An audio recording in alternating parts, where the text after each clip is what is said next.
வாழ்க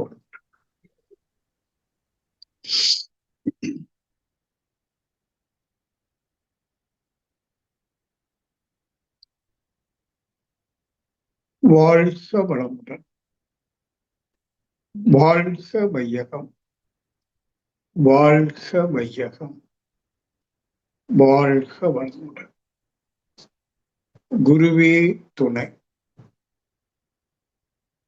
குருவின் திருவடி போற்றி. திருவடி சரணம். தமிழ் ஆனந்த யோக அன்பர்களே, உங்களை அடிக்கடி காணொளியில் சந்திப்பதில்லை, மகிழ்ச்சி அடைகின்றேன். உங்கள் அனைவரையும் இந்த இனிய மாலை வேளையில் பணிவோடு வணங்கி அன்போடு வாழ்த்தி மகிழ்ச்சி அடைகின்றேன். இது ஒரு நல்லதொரு முயற்சி. மாலை நேரம் சிறிது நேரம் தவமும் சிந்தனைக்கு விருந்தும், அதாவது கேட்டல் என்று சொல்லுவாங்க, லிசனிங். அதாவது பெரியவங்க நமக்கு நிறைய விஷயங்கள் சொல்லி வச்சிருக்காங்க, அதை அடிக்கடி கேட்கணும். அதனால இப்போ மாலையில தினமும் ஆனந்த யோகத்துல தவமும் சிந்தனை விருந்தும் பல விஷயங்களை பற்றி, ஆன்மீகம் மட்டுமல்ல, ஜோதிடம், சமையல், இன்னும் பல விஷயங்களை உங்களுக்கு கொடுத்துக்கிட்டே இருக்காங்க.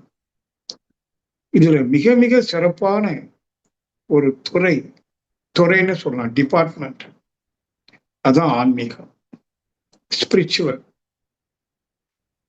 இப்போ நீங்க கொஞ்சம் மனிதனுடைய பின்னோக்கி பார்த்தீங்கன்னா, வரலாறுல இன்னைக்கு வரைக்கும், அது வரலாறுன்னு இல்லை, இன்னைக்கு வரைக்கும் தொடருது.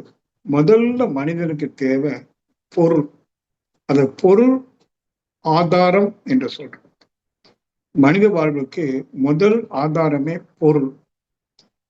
பொருள்னா உணவு, உடை, வீடு, பல பல பொருளாதாரம். பிறகு பாதுகாப்பு, அத அரசியல் என்று சொல்றோம், பாலிடிக்ஸ், எக்கனாமிக்ஸ் அண்ட் பாலிடிக்ஸ். சரி, மட்டும் போதுமா? மனிதன் மனமகிழுக்காக, மனம் எப்பவுமே மகிழ்ந்து இருக்கணுக்காக காலங்காலமா கலை, இலக்கியம், ஃபைன் ஆர்ட்ஸ் மூணாவது. பிறகு மனிதனுடைய அறிவு படிப்படியா காலத்தோட வளர்ந்து வந்த போது அது விஞ்ஞானமாக வெளிப்பட்டது. விஞ்ஞான அறிவுன்னு சொல்றோம், சயின்ஸ். விஞ்ஞான அறிவை கொண்டு வாழ்க்கைக்கு என்னென்ன சௌகரியங்கள்லாம் செய்து கொள்ள முடியுமோ அதெல்லாம் மெட்டீரியல் கம்ஃபர்ட்னு சொல்றோம், சயின்ஸ் மூலம். இது 4வது துறை. சரி, இதெல்லாம் ஆயிப்போச்சு. பொருளாதாரம் okay, government, politics okay, fine arts. இன்னைக்கு வீட்லயே கையில செல்போன்லயே நம்ம பல கலைகளை பார்க்கிறோம், பொழுதுபோக்குறோம். விஞ்ஞானிகள் நிறைய நம்ம சௌரியத்துக்கு வேண்டிய நிறைய விஷயத்தை இன்னும் கண்டுபிடிச்சிட்டு இருக்காங்க, சந்தையில கொடுத்துட்டு இருக்காங்க. ஆனா இவ்வளவு சௌரியங்களும் எல்லாம் கிடைச்ச பிறகும் காலகாலம், இன்டர்நெட்ல 1000, 2000, 3000 வருஷத்துக்கு முன்னாடி இருந்து அன்னைக்கும் எல்லாருக்கும் பொருள் தேவைப்பட்டது, எல்லாமே இருக்கு. ஆனா மனிதன், அவனுடைய மனம் நிறைவடையல. கற்கால மனிதனுக்கும் நிறைவில்லை, தற்கால விஞ்ஞான யுகத்துல வாழ்ற மனிதனுக்கும் நிறைவில்லை. நிறைவுனா திருப்தி.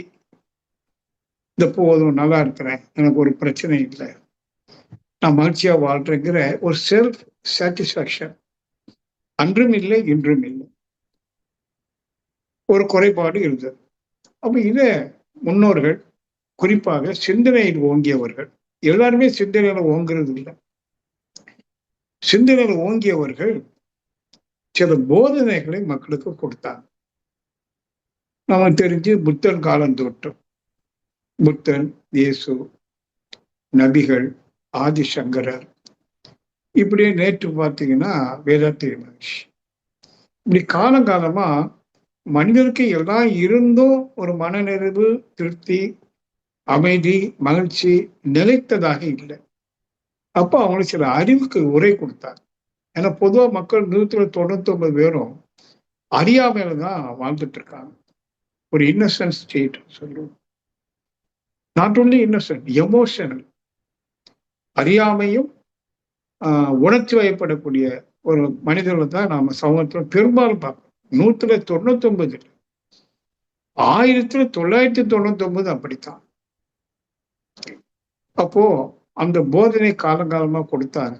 அந்த போதனை உள்ளடக்கியதுதான் மதம், ரிலிஜியன். அப்புறம் வந்தது இப்ப பாருங்க, பொருளாதாரம் ஒரு துறை, அரசியல், கலை, இலக்கியம், அப்படியே தொடர்ந்து விஞ்ஞானம், பிறகு மதம். மதம் என்று சொன்னா குறிப்பா ஒரு வாழ்க்கை வழிகாட்டி என்று சொல்லலாம். ஏன்னா மதம் உருவாதுக்கு எந்த மகான் காரணமா இருந்தாரோ அவங்க முழுக்க முழுக்க வாழ்வியல், எப்படி வாழ்ந்தா நீங்க எப்போதும் அமைதியா மகிழ்ச்சியா வாழ முடியுங்கிறது ஆயிரம் பல்லாயிரம் ஆண்டுகளுக்கு முன்பே குறிப்பு சொல்லியிருக்காங்க. இது ஒண்ணு. இதுக்கு மேல, அதாவது போதனைக்கு மேல இயற்கை பற்றிய சில ரகசியங்களை சொல்லியிருக்காங்க. அதை வேதம் என்று சொல்றோம். எல்லா மதத்திலும் வேதம் உண்டு. அதான் இயற்கை பற்றிய ஒரு முழு விளக்கத்தை வேதம் சொல்றோம்.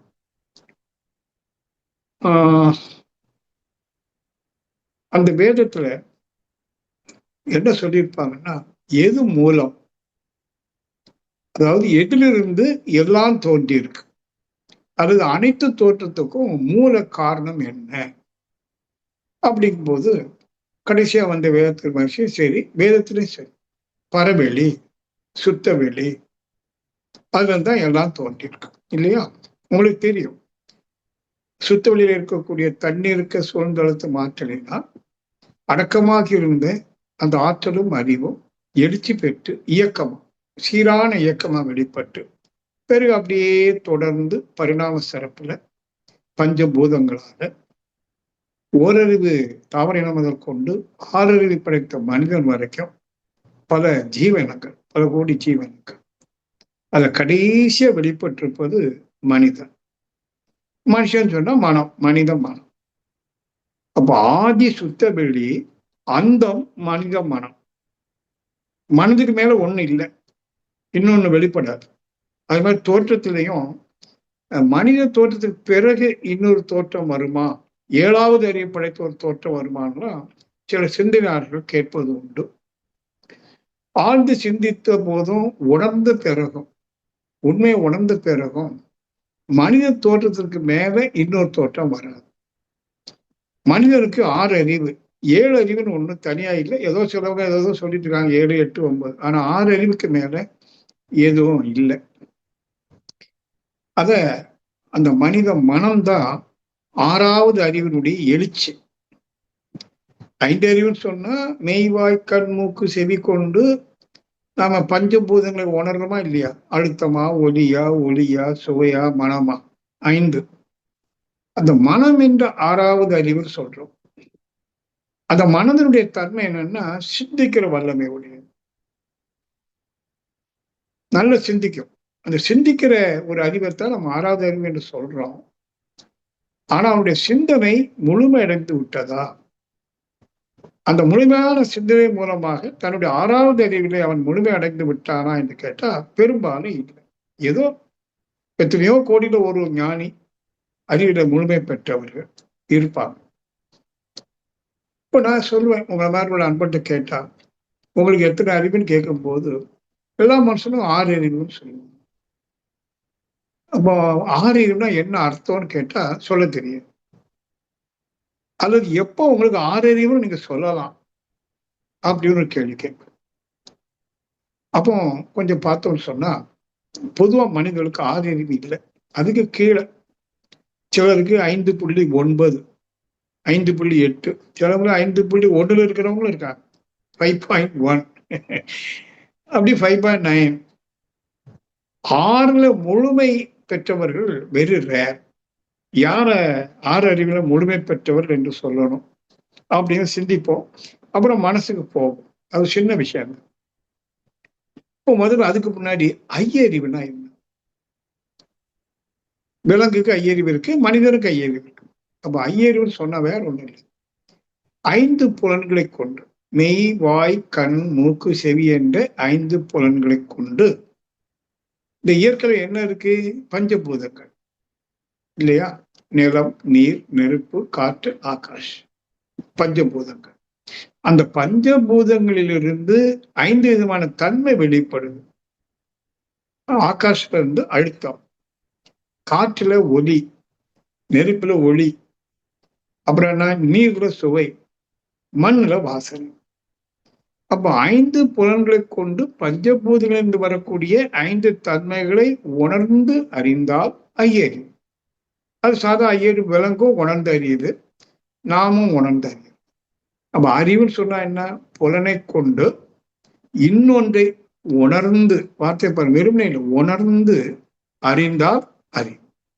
அப்ப ஆறறிவு என்று சொன்னா அங்க என்னவெல்லாம் இருக்க வேணும்? இந்த 5 புலன்களை தவிர 6வது ஒரு புலன் இருக்க வேண்டும். பஞ்சபூதங்களை தவிர இன்னொரு பொருள் இருக்க வேண்டும். அதை அந்த 6வது புலன் உணர்ந்து அறிந்திருக்க வேண்டும். அப்பதான் அவனுக்கு ஆறறிவு.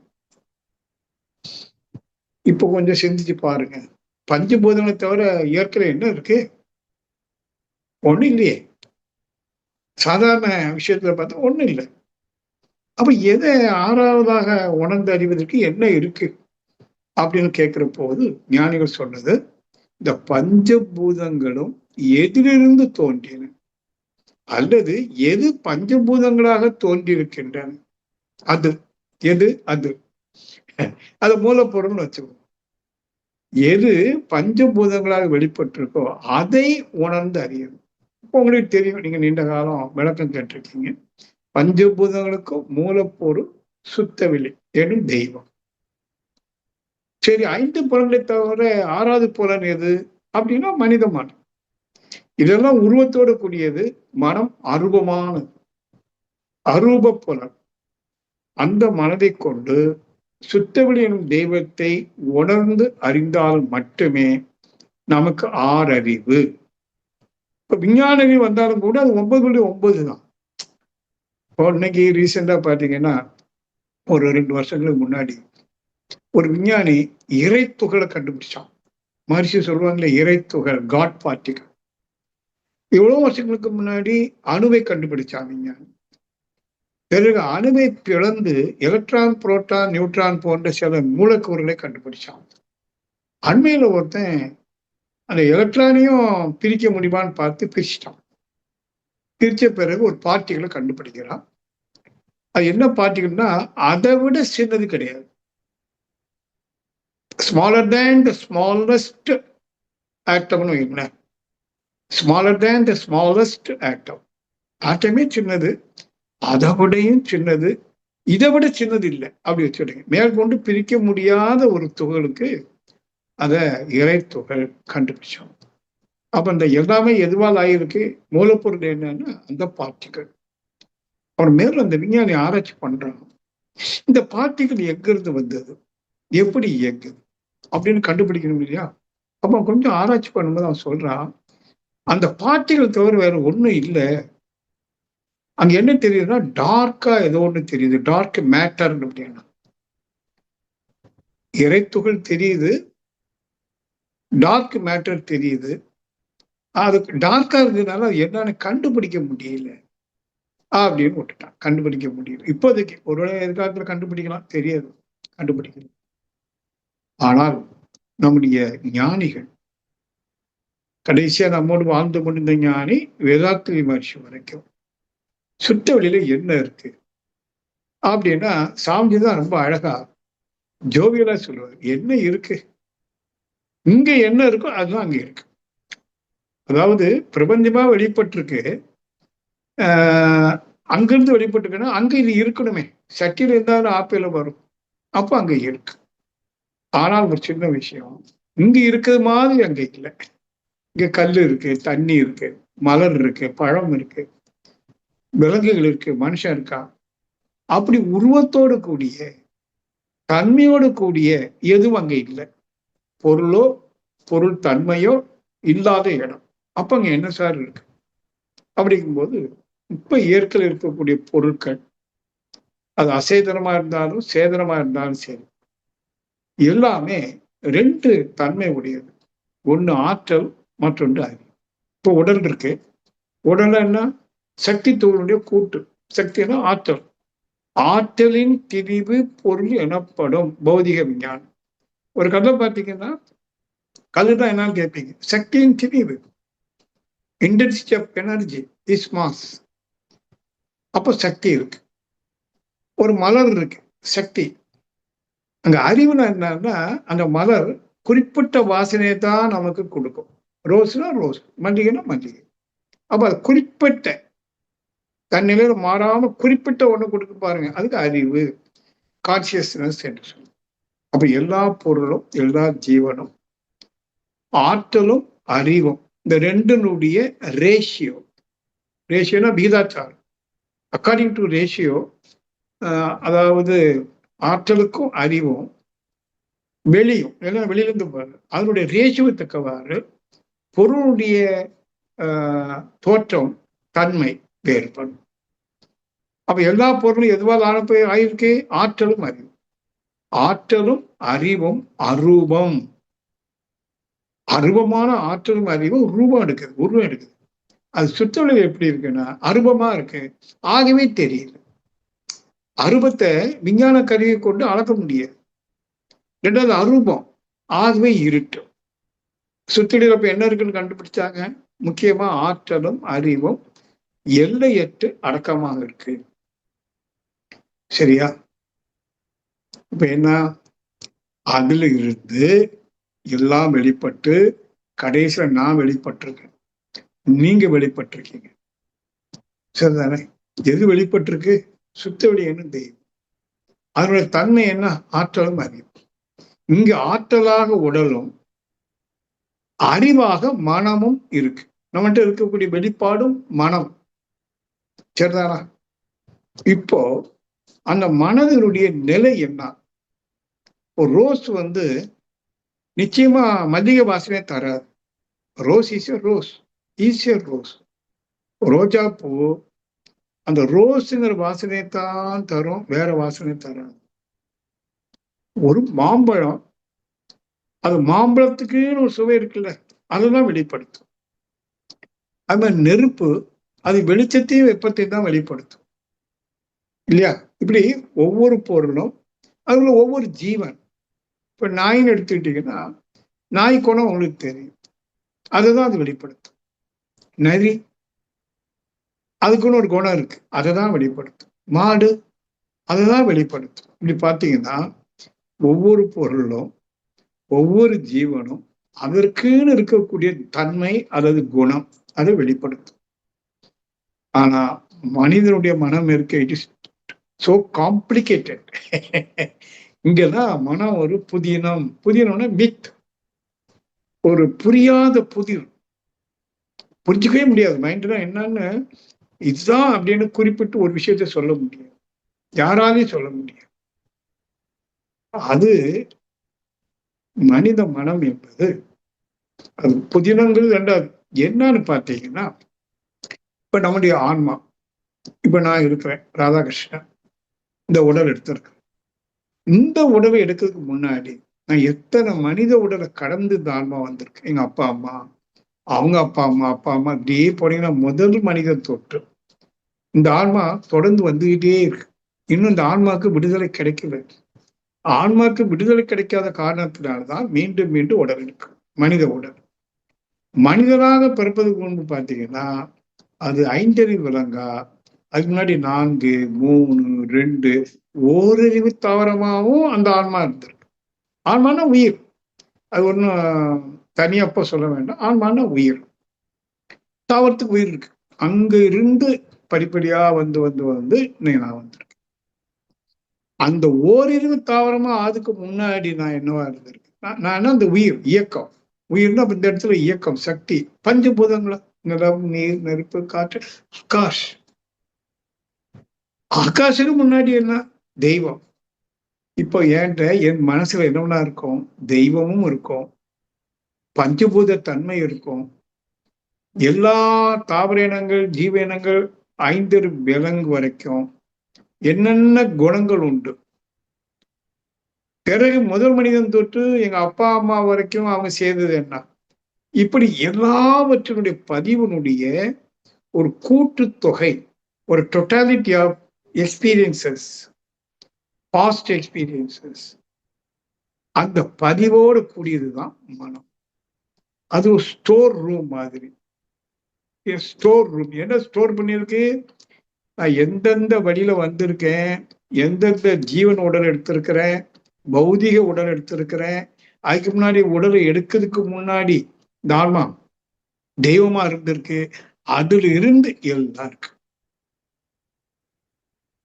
மனித மனம்னா என்ன புரிஞ்சுட்டீங்களா? இது வரைக்கும் நான் என்னென்ன உடலை எடுத்து வந்திருக்கேன், அந்த ஒவ்வொரு உடலையும் எனக்கு ஏற்பட்ட அனுபவங்களின் பதிவு, இம்ப்ரின்ஸ் ஆஃப் ஓல்டு எக்ஸ்பீரியன்சஸ், அதனுடைய ஒரு கூட்டுத்தொகை, ஒரு டோட்டாலிட்டி இஸ் மைண்ட். இப்ப பாருங்க, நாய்க்கு நாய் குணம், நமக்கு நாய் குணமா மாட்டு குணமானா எல்லா விலங்கு குணமும் இருக்கும். நீங்க உங்கள்கிட்ட பாருங்க, உங்க மனசை பாருங்க. உங்களுக்கு கோவம் வரும்போது அல்லது அன்பு வரும்போது என்ன பண்றேன்? மனிதனை பொதுவாக சொல்லுவாங்க, விலங்கு மனிதன் இஸ் பயாலஜிக்கலி அனிமல். மனுஷன் ஒரு விலங்கு தான். அதனால நீங்க இந்த கல்லூரியில படிக்கும்போது என்ன பாருங்க, பாட்டனி, ஜுவாலஜி, அதாவது பயாலஜின்னு ஒரு சப்ஜெக்ட் இருக்கு, அது ரெண்டா பிரிச்சு, பாட்டனி தாவரியல், ஜுவாலஜி உயிரியல், மனித இயல்னு இல்லை. ஏன்னா அதை விலங்கியல்ல கொண்டு வந்துட்டாங்க. ஸோ பயாலஜிக்கலி அனிமல் ஒன்றும். இன்னும் என்னன்னா, மனுஷனுக்கு கொஞ்சம் அறிவு வந்ததுனால ஹீஸ் எ சொபாசிகேட்டட் அனிமல், நாகரிகமான மனிதன்.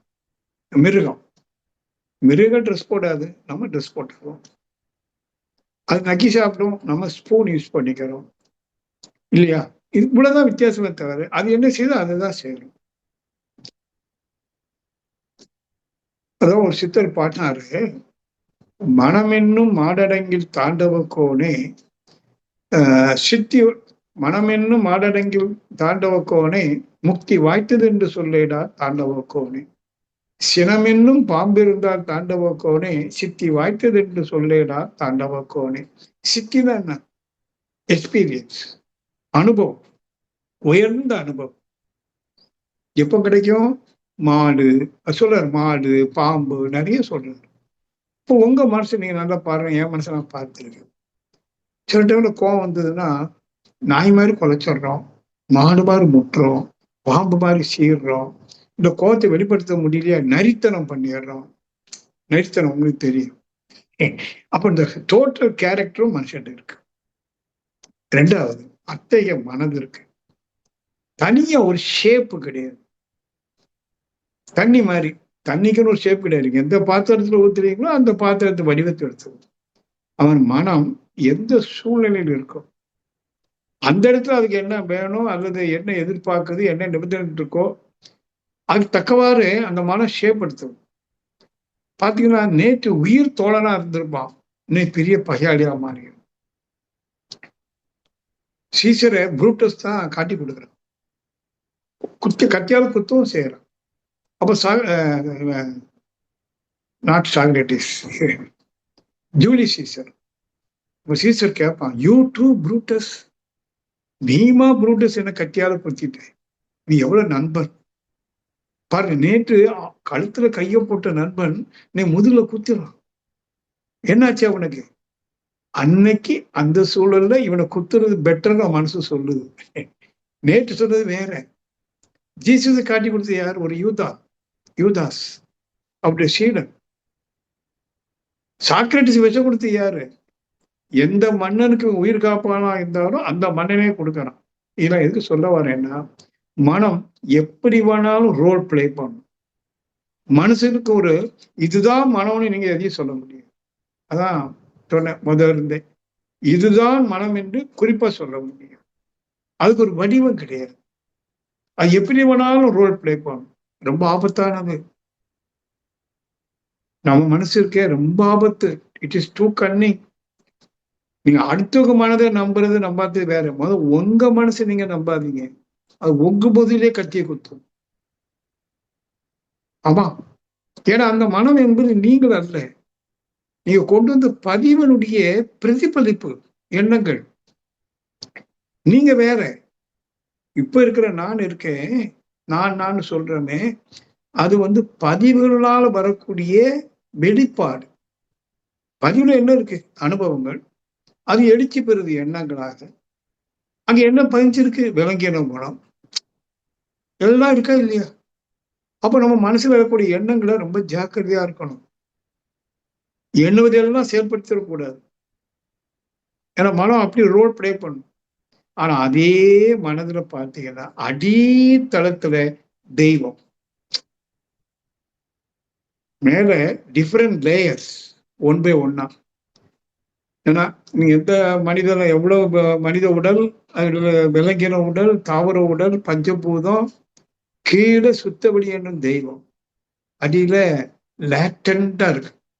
இதெல்லாம் மேல லேயர் பை லேயரா பேட்டண்டா இருக்கு. இப்ப என்ன வேணும்னு கேட்பீங்க.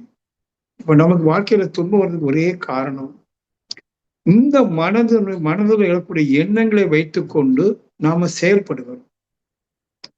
மனதில் எழக்கூடிய எண்ணங்கள் ஒரே மாதிரி இருப்பதில்லை. அது ரிஃப்ராக்டட் மைண்ட்னு சொல்லுவோம்.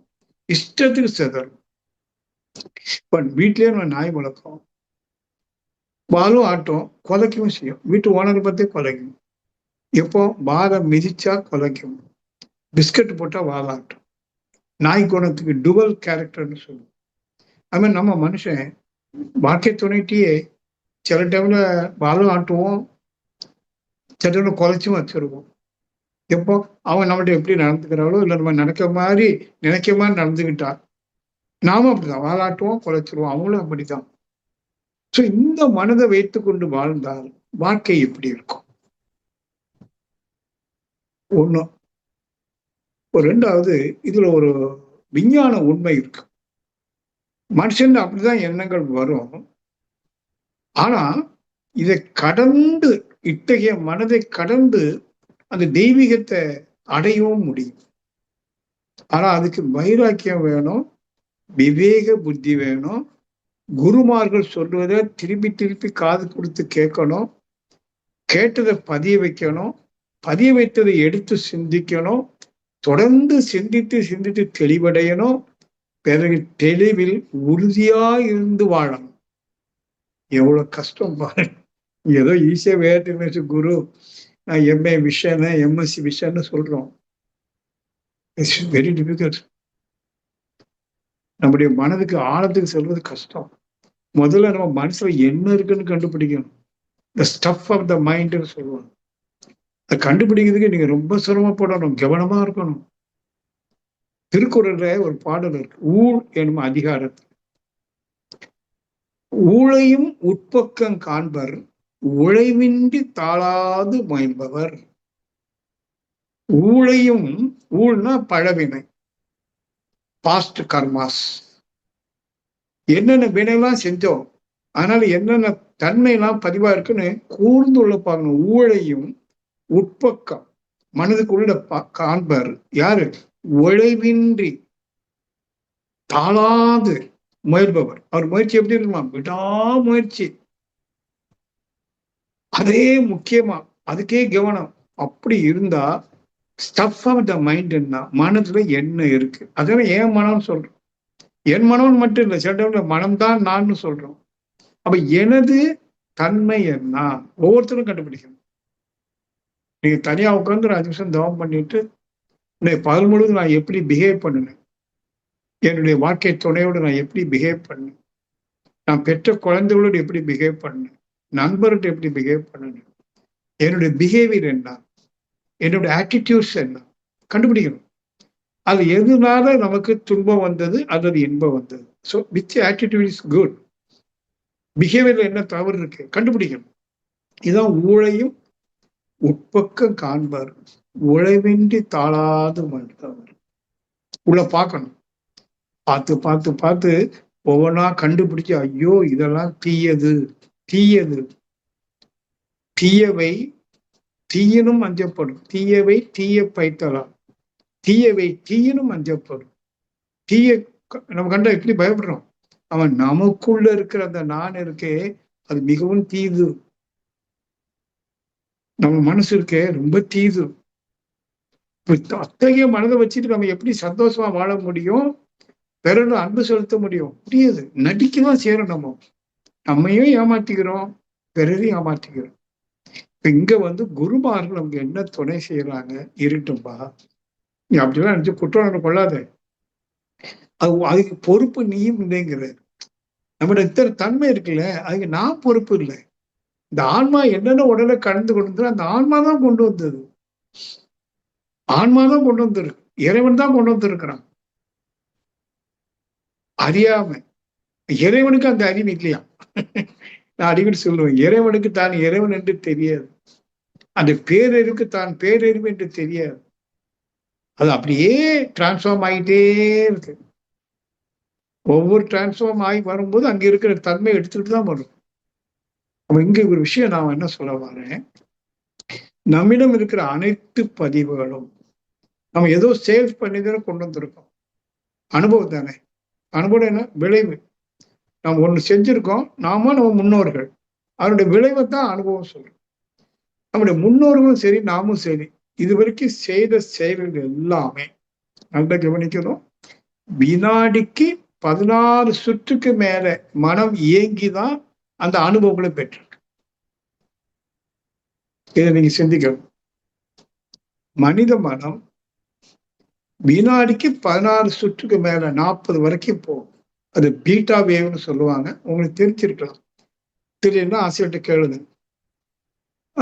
அப்ப நாம் இதுவரைக்கும் செய்த செயல்கள், அதனால் அந்த விளைவு அனுபவம் வினாடிக்கு 14 சுற்றுக்கு மேல உள்ளதுதான் பதிவா இருக்கு. அப்ப 14 கீழே 13, 12, 11 அப்படி ஒரு அனுபவமே நமக்கு வரல. சாதா மனிதன் உங்களுக்கு எனக்கு வந்திருக்கலாம் தியானம் பண்றது. சாதா மனிதனுக்கு 13 கீழே உள்ள அனுபவம் கிடையாது. அனுபவம் கிடையாது, ஆகவே பதிவும் இல்லை. அது ஒரு எம்டினஸ் என்று சொல்றோம். பதியாத ஒரு சுத்த இடம் உள்ள இருக்கு.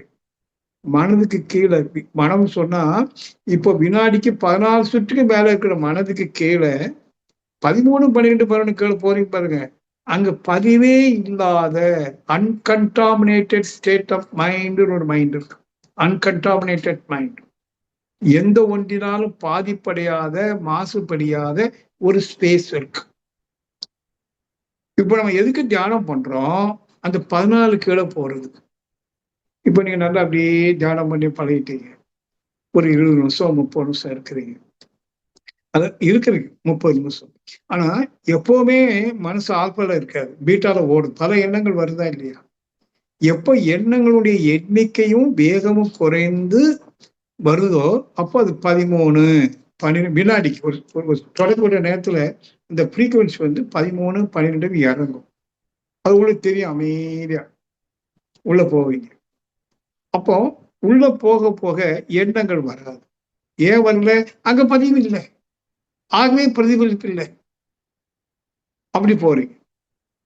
போயிட்டு நல்லா தவம் பண்ணியாச்சு, அமைதியா இருக்கிறீங்க.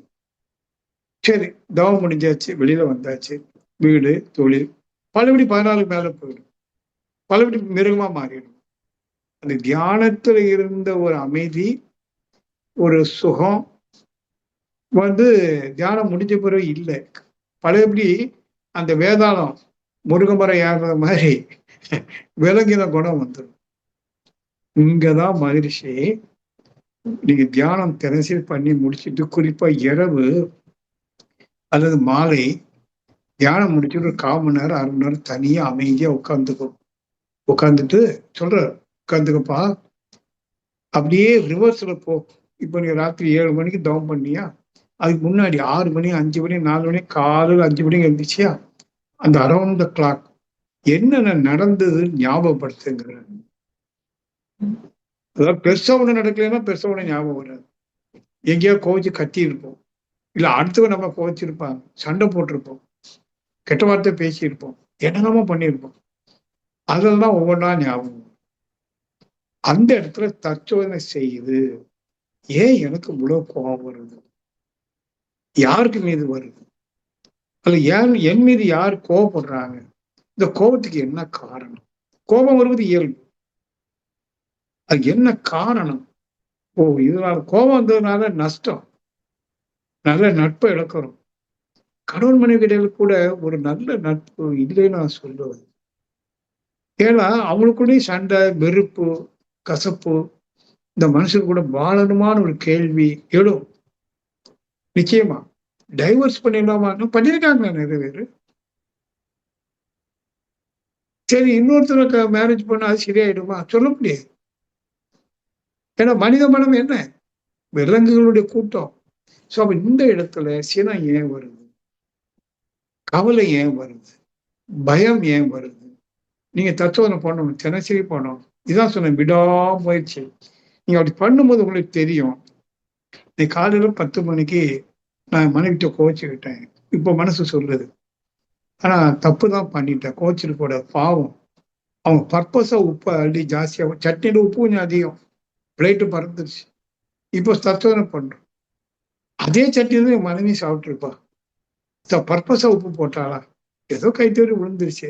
நம்ம அந்த இடத்துல அப்படி பிஹேவ் பண்ணிருக்க கூடாது. மனசாட்சி சொல்லும். ஏன்னா தவம் பண்ணி அமைதியா இருக்கிற போது உங்களுடைய இன்னர் கான்சியஸ் இருக்க, அது உங்களோட பேசும், தப்புன்னு சொல்லும். அப்பவே மனசுல சங்கல்பம், சரி என் மனைவி அன்பா அன்பார் ஒண்ணு இப்போ போய் நான் மன்னிப்பு கேட்கணும். நடந்து கிட்டத்தட்ட 8 மணி நேரம் ஆச்சு, 10 மணி நேரம் ஆச்சு. மனைவிட்டு போய் ஐ எம் வெரி சாரி, நான் ஏதோ கோவத்துல பேசிட்டாமா, மன்னிச்சுக்கோ பிளீஸ். அட விடுங்க, நிச்சயமா அட விடுங்கன்னு சொல்லிடுவாங்க. சரி, உடனே ஒரு கட்டி பிடிச்சி ஒரு முத்தம், தப்பு இல்லை.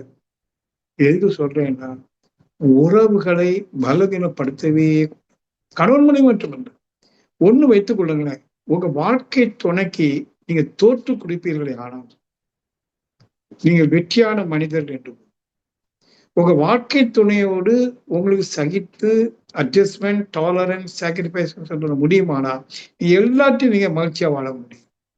வாழ்க்கை துணைதான் நமக்கு கொடுக்கப்பட்ட ஒரு சோதனை. உரிமை அங்கதானே அதிகம். அப்ப எங்க உரிமை அதிகமோ அங்கதான் எல்லா குணமும் வரும்.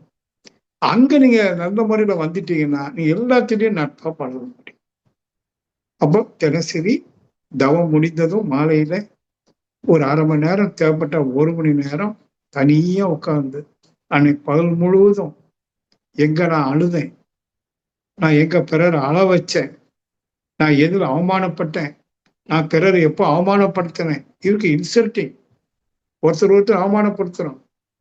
நான் யாரைய பத்தி புறம்பூரி பேசியிருக்கேனா, ஏதாவது கண்டு பொறாம பண்ணிருக்கேனா, கண்டிஸ்டி போட்டுட்டேனா?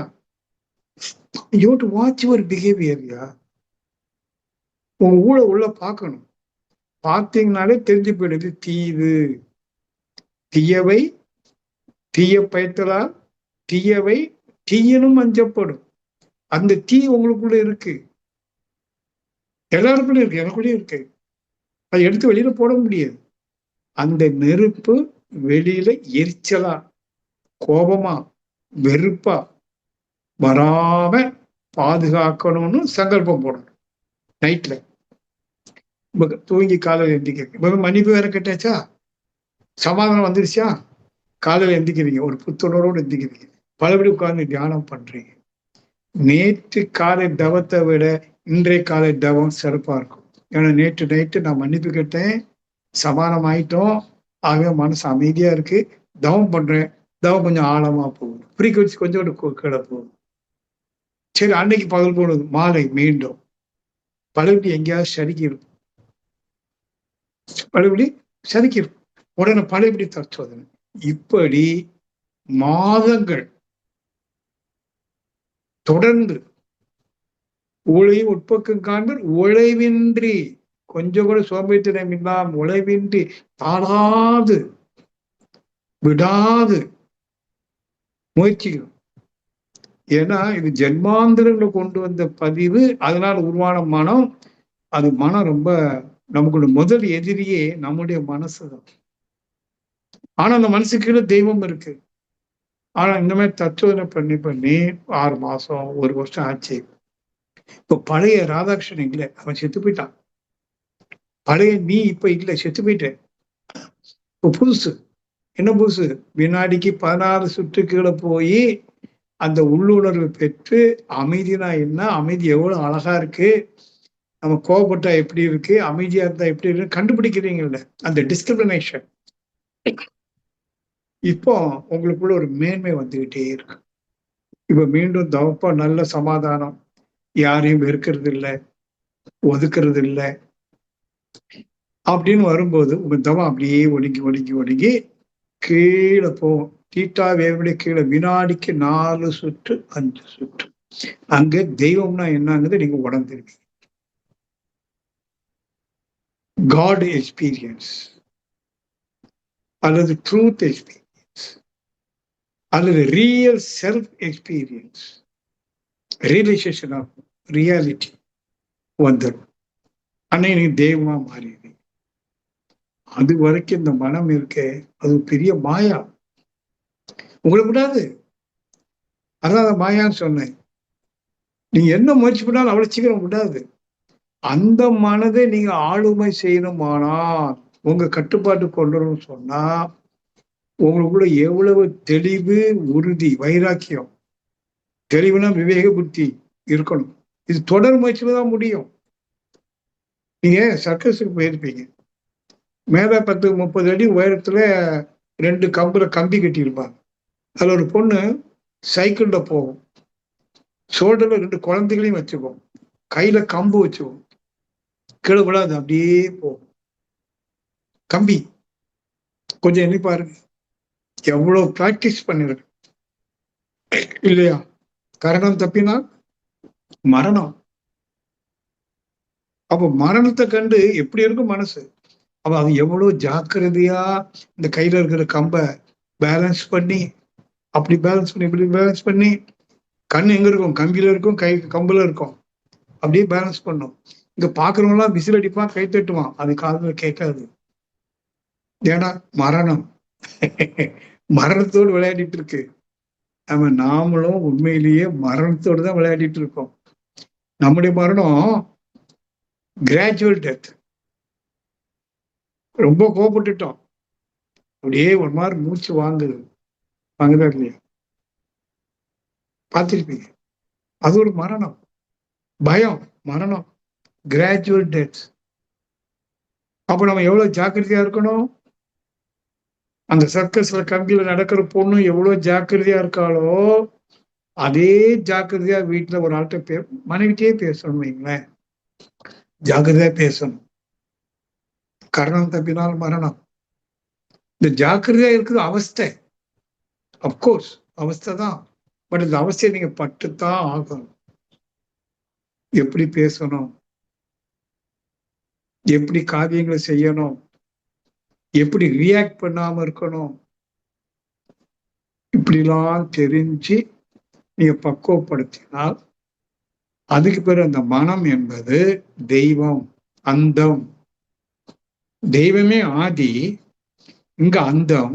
இதோட பியூட்டி என்னன்னா, ஆதியில் இருந்த தெய்வத்திற்கு தான் தெய்வம் என்று தெரியாது. நீங்க நல்லா புரிந்து கொள்ளணும். நீங்க கேட்கலாம், ஐயா எப்படி சார் தெய்வத்துக்கு தெரியாம இருக்குமா? உங்களே என்ன பெரிய தெரியுமா? நீங்க தெய்வத்தோட பெரிய ஆளா கேட்கலாம். ஆனால் சுத்த வெளியில் அடக்கமாக இருந்த தெய்வத்திற்கு, இறைவனுக்கு, பேரறிவுக்கு தான் பேரறிவு என்று தெரியாது.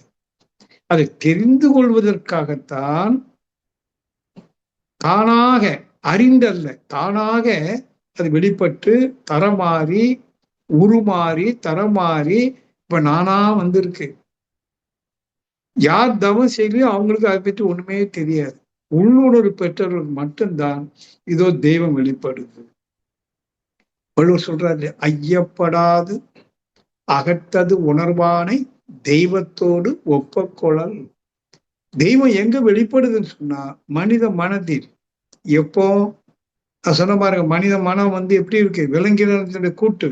அதை கடந்து கடவுள் அந்த பதிவுகளெல்லாம் கடந்து பதிவில்லாத சுத்த சைதன்ய உணர்வை நீங்க ஒடுங்கும் போது தெய்வம். அதை உணர்ந்தவனுக்கு மட்டும்தான் தெய்வம்னா என்னன்னு தெரியும். மட்டுமா அந்த அந்த ஆதியில் இந்த தெய்வத்துக்கு தெரியல. இங்கதான் தெரியுது. ஆகவே அந்தம், அந்த அந்தத்தை அடையும் போது அதுவே ஆதி என்ற புரிதலும் நிகழும். ஆதியும் அந்தம் ஒண்ணுதான். இப்போ ஒரு விதை இருக்கு, மாமரம் விதை விதைக்க போடுறோம், மரமா வளருது, பூக்குது, காய்க்குது, கனியுது. அந்த ஒவ்வொரு மாம்பழத்துக்குள்ளேயும் மீண்டும் ஒரு விதை இருக்கு பாத்தீங்களா? எது ஆரம்பம்? விதை. எது முடிவு? விதை. எது ஆரம்பம்? ஆதி. எது முடிவு? ஆதி. ஆனாங்க நம்ம முடியக்கூடியது மனம். அப்ப மனம்தான் ஆதி, மனம்தான் அந்தம். ஆனா அந்த மனம் இப்போது அல்லல் பட்டு கொண்டிருக்கு. ஆமாவா இல்லையா? எவ்வளவு சங்கடம், எவ்வளவு துன்பம். மனைவி சரியா கவனிக்கல, கணவன் கவனிக்கல, குழந்தைகள் கவனிக்கல, இந்த அரசாங்கம் ஒண்ணுமே செய்ய மாட்டுக்கு, எங்கேயும் லஞ்சம், லாவண்யம். So many complaints. That is the suchness of the mind. மனசுன்னு சொன்னாலே கம்ப்ளைண்ட், நத்திங் பட் கம்ப்ளைண்ட்ஸ். குற்றம் குறை, குற்றம் குறை. எப்படி இந்த மனதை வச்சுட்டு நம்ம பண்றது? ஆகவேதான் சொல்றது, தவம் பண்ணணும், தத்துவம் பண்ணணும்.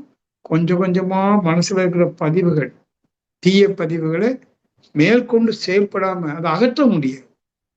It is very difficult to eradicate, but you can watch it. ஒரு வாட்ச்மேன் என்ன பண்ணுவோம், அது மாதிரி நீங்க வாட்ச்மேன் மாதிரி நம்மகிட்ட வரக்கூடிய எண்ணங்களை கவனிச்சுக்கிடணும். இது நல்ல எண்ணமா கெட்ட எண்ணம், இதை செய்தா என்ன விளைவு, எண்ணி துடிக கருமம். அப்படிலாம் நீங்க ஜாக்கிரதையா இருந்தா மட்டும்தான். இப்போ சொல்றேன், எச்சரிக்கையா சொல்றேன், நீங்க ஜாக்கிரதையா இல்லைன்னா இந்த ஆன்மீகத்துல ஒரு படி நீங்க ஒரு ஸ்டெப் கூட எடுக்க முடியாது. ஆமா, அவ்வளவு வைராக்கியம் வேணும். ஏன்னா நாமெல்லாம் யாரு? தெய்வம். இப்போ நீங்க ஒரு கோயிலுக்கு போறீங்க, இன்னைக்கு ஒரு நல்ல நாள், வெள்ளிக்கிழமை முருகன் கோயிலுக்கு போவோம். சாயங்காலம் 6 மணிக்கு நண்பரோட எப்படி போவீங்க? 5 மணிக்கே குளிச்சு ஃப்ரெஷ்ஷா, காலையில குளிச்சாலும் மீண்டும் குளிச்சு நல்ல உடை உடுத்தி, இல்லையா? ஆண்கள் பட்டன் போடாம இருப்பான் சிலவங்க, கோயிலுக்கு போகும் பட்டன் தான் போட்டு, மரியாதை செருப்ப வெளியில கட்டி போட்டு கோயிலுக்குள்ள போகும்போதே நான் கோயிலுக்குள்ள போறேன், இறைவனுடைய சன்னிதானத்துக்கு போறேன். எவ்வளவு கெட்டவளா இருந்தாலும் அந்த இடத்துல மரியாதை ஆயிடுறாங்க இல்லையா? ஆனா அதல்ல கோயில். உள்ளம் பெருங்கோயில், ஊனடம்பு ஆலயம். அந்த உள்ளத்தை கடவுள், நான் உள்கடன்பான நான் எவ்வளவு மரியாதையா இருக்கும், எவ்வளவு ஒழுக்க சீலனா இருக்கணும், எப்படி நான் அறம் நின்று வாழணும், நான் சத்திய பிரமாணம் பண்ணணுமே. ஏன்னா உள் கடந்து போக வேண்டி இருக்கு, அங்கதான் தெய்வம் இருக்கு. தெல்ல தெளிந்தாருக்கு ஜீவன் சிவலிங்கம். அந்த ஜீவன் என்ற சிவத்தை உணர்றதுக்கு கடவுள் கடவுள் சொன்னா அது ஒழுங்கு வேணும். எப்படி ஒழுங்கு வேணும்? தத்துவனை செய்து, இன்னைக்கு நான் காலையில் கோச்சுக்கிட்டேன், நான் ஒழுங்குபடுத்துறேன், இனி நான் கோச்சுக்க கூடாது மட்டும் இல்லை, மன்னிப்பு கேட்கணும். இப்படி உங்களை ஒழுங்குபடுத்ததான் அதை இயமம் நியமம் என்று பதஞ்சலி சொல்வார். ஒழுங்குபடுத்த, வினை தூய்மை செய்யணும். வினை தூய்மை செய்ய மனம் தூய்மை ஆகும். அப்பதான் உங்களுக்கு தகுதி வரும், இறைவனுக்கு அருகாமையில போகிற தகுதி. ஐயப்படாது என்று சொல்றேன், ஐயப்படாது, வித்தவுட் எனி டவுட்ஸ். நல்ல தெளிவா எல்லா விஷயம் குரு மூலமா கேட்டு தெரிஞ்சு, ஐயப்படாது அகத்து அது உணர்வானை. அதாவது ஆள் மனசுல இருக்கக்கூடிய தெய்வத்தை நீங்க உணர்ந்துட்டீங்கன்னா தெய்வத்தோடு ஒப்பக்கூடாது. அதாவது பைபிள் ஒரு வசனம் இருக்கு, பரலோக ராஜ்யம் சமீபத்தில் இருக்கிறது, மனம் திரும்புங்கள். மனம் திரும்பும். நேற்று கூட ஒரு சபையில சொன்னேன், இந்த மனம் இருக்க இப்படி வச்சுருக்கு, இதான் மனம். இதுக்கு 2 பக்கம் இருக்கு, இந்த பக்கம் அந்த பக்கம். இந்த பக்கம் மனுஷன், இந்த பக்கம் தெய்வம். இப்ப நாங்களும் மனுஷன். என்ன மனுஷன்? விலங்கு மனிதன். மனதுடைய இந்த பக்கம் விலங்கு மனிதன், அந்த பக்கம் தெய்வ மனிதன். பாருங்க, இதெல்லாம் உங்களுக்கு விருப்பம் ஏற்பட்டா போறாது, முழு ஈடுபாடோட, எந்த காம்ப்ரமைஸும் கிடையாது. அப்படி வரணும், அப்பதான் அது அடைய முடியும்.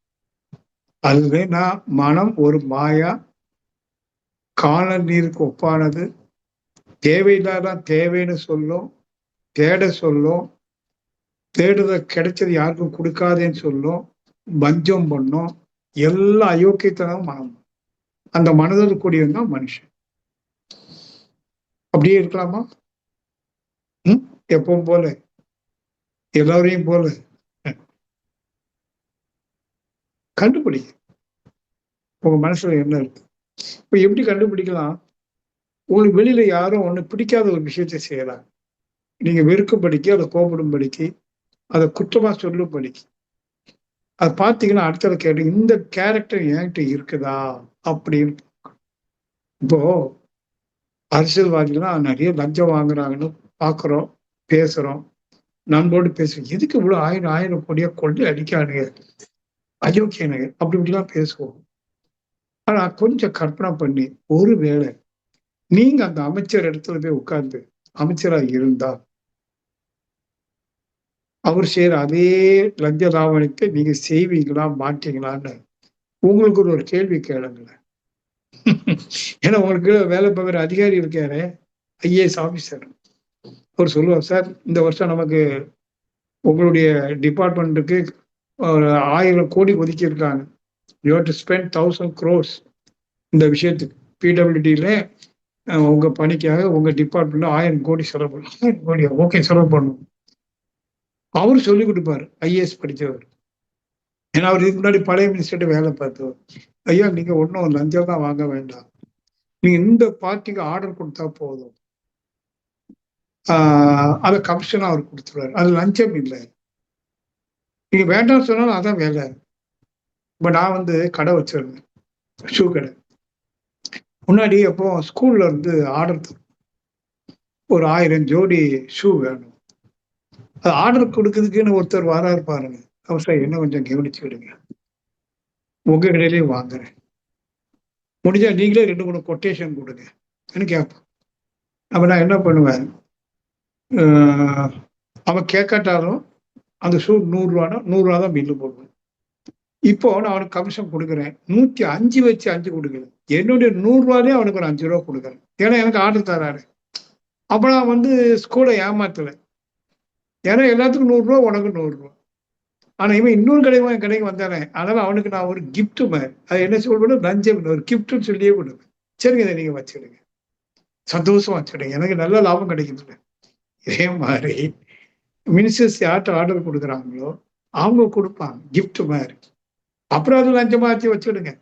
இப்ப அந்த இடத்துல நீங்க இருந்தா வாங்குவீங்களா? இல்ல இப்பதான். இந்த லஞ்சம் எங்க ஆரம்பிச்சது தெரியுமா?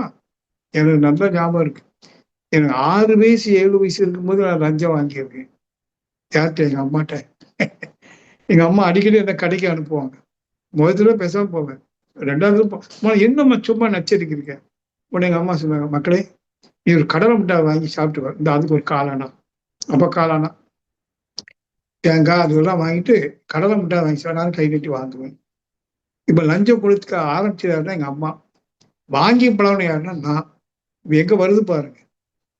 இப்ப நம்ம கேட்கிறோம்ல, எனக்கு நீ என்ன தருவ? வீட்டுக்கார்ட்டயே கேட்காம, சரி நீ எனக்கு என்ன தருவ? வீட்டுக்காரர் கேட்பாங்க, நாளைக்கு பர்த்டே எனக்கு என்ன தருவீங்க? எனக்கு என்ன கிடைக்கும்? வாட்? உண்டா இல்லையா? உங்க மனசுல கேளுங்க. Such a mind. எனக்கு என்ன கிடைக்கும்? நான் என்ன குடுப்பேன்னு எந்த மனுஷன் சொல்றாரு? நான் என்ன குடுக்க முடியும்னு சொல்றாரு? என்ன கிடைக்கும்? ஒரு சின்ன விஷயம் சொல்றேன். டைம் இருக்கு. முன்னாடி 1988, 89, 90ஆம் ஆண்டுகள்ல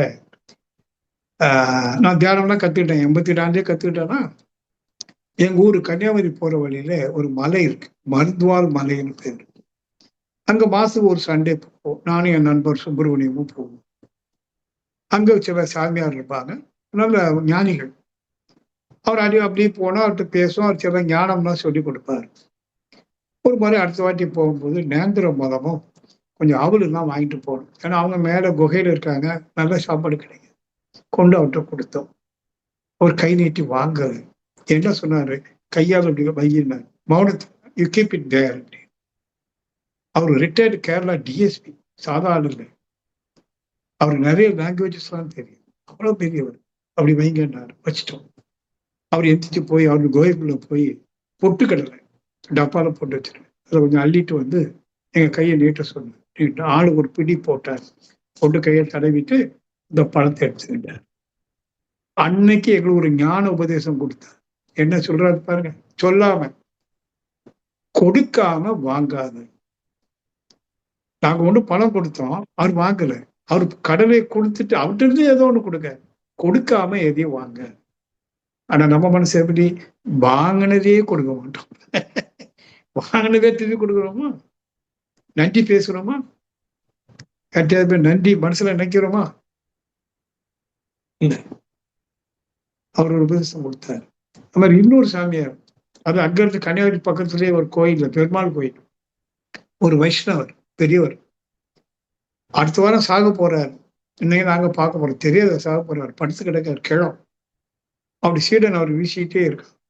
அவர் அப்படியே மெய்மாட்டு கிடக்காரு. நானும் சுப்பிரமணியம் கிட்ட அந்த பக்கம் போறோம், தலைமாட்டில நிக்கிறோம். அவருக்கு அப்படியே கண்ணு மூடி கிடக்கிறவருக்கு ஒரு உணர்வு தட்டுது, யாரோ வந்திருக்காங்க. உன்னை சீடன் கேட்கிறார், யாரோ வந்திருக்காள், அவளுக்கு நான் என்ன செய்யணும்னு கேளுங்கிற வைஷ்ணவர். அடுத்த வாரம் செத்து போயிட்டாரு. சாகுற வரைக்கும் அவர் என்ன கேட்க பாருங்க, யாரோ வந்திருக்கா, அவளுக்கு நான் என்ன செய்யணும்னு கேளு. நாம என்ன செய்வோம்? நீ எனக்கு என்ன செய்வேன்னு கேட்போம். நான் உனக்கு என்ன செய்யணும்னு கேட்கிறேன். May help you. வாங்கினதை கொடுக்கறது இல்லை ஒரு பக்கம். இன்னொரு பக்கம் நீ எனக்கு என்ன செய்வே, திஸ் இஸ் மைண்ட். இன்னைக்கு மனம் ஒரு புதினம், இதான் மனம். ஆனா உணர்வு பெற்று விட்டால் இது என்ன செய்யும் தெரியுமா? நான் என்ன செய்ய முடியும் இந்த சமுதாயத்துக்கு, what I can do for you. இதுதாங்க உண்மைதான். இந்த 2 உபதேசமும் எனக்கு 40 வயசுக்கு முன்னாடியே கிடைச்சது.